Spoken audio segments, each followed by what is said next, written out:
Let's get more now on Barack Obama's final press conference and Donald Trump's upcoming inauguration. We're joined now by Professor of Political Science, Peter Mathews, who's in Long Beach in California. He's also author of the book Dollar Democracy. Thanks so much for speaking to us, Peter. And what did you make of President Obama's last press conference as president? It was almost like he was trying to reassure America that everything was going to be okay.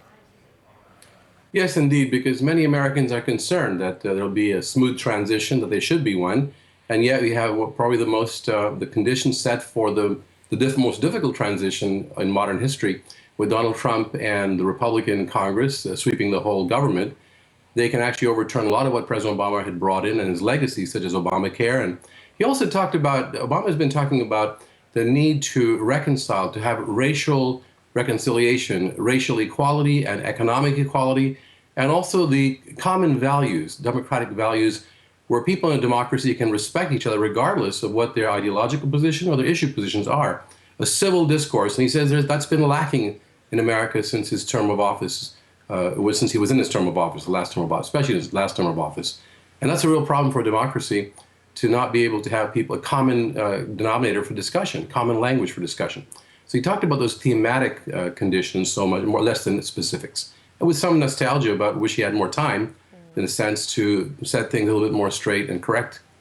I think he was longing for that, but he can't have it. It's over after, tomorrow? And then Friday, we have a new president, actually. It's going to be very interesting to see what happens.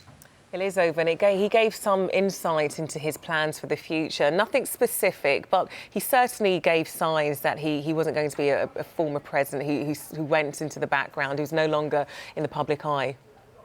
That's right. He's definitely going to be active in the sense that he wants to make sure that America's ship of state continues on a track that'll be feasible, that'll work and keep the country moving, even if it's in a little bit different direction.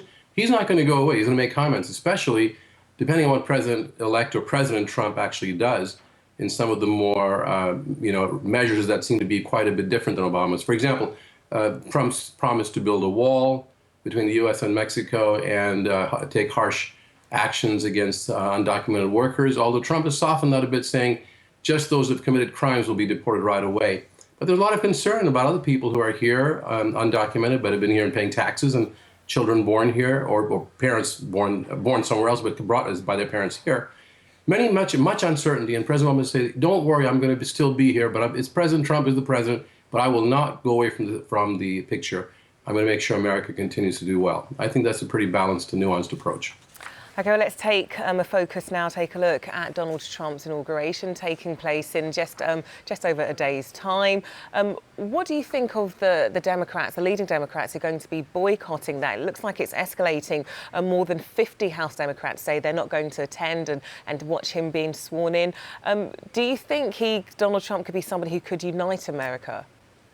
I think it's closer to 60 Democrats, and I think that it's very important that people in America, Democrat or Republican, or whatever party you are, see that the election was legitimate, that Donald Trump won the election through the Electoral College vote, despite the fact that he lost the popular vote by almost 3 million votes, but he won with the rules. And we don't know what has happened with the alleged Russian hacking. I think there has to be a lot more evidence put forth, hard evidence, before people are convinced that Russia has interfered and actually caused the election to go one way or the other. We don't know. That's all hypothetical still. And therefore, Americans should take a deep breath and say, this man who was elected, it's time to give him a chance to do what he wants to do, except we, the people, can still influence the direction of his policies.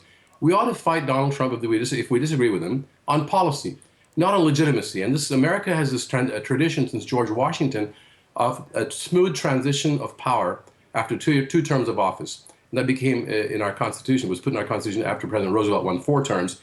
Now the president, after 2 terms, must leave the office and give it to a new president and recognize the new president as legitimate. This is a very important question for democracy and stability, and we don't want to destabilize this country, especially in relation to other countries, if the rest of the world or some of the world thinks that not everyone here accepts this president as legitimate. So let's give him a chance to get in office and to push forth the plans that he has, but we should influence his plans in the correct direction. As Bernie Sanders once said, we will support Donald Trump when he's on the right side of the issue, on the proper side of the issue. When he's not, we're going to have the loyal opposition will oppose him. That's how I think would be the much better approach than boycotting the actual inauguration, in my view. I can understand why they want to. They're furious in many ways, but I think they should really go to the inauguration if they can. Yeah, I think Donald Trump might agree with you there. And Peter Mathews, thanks so much.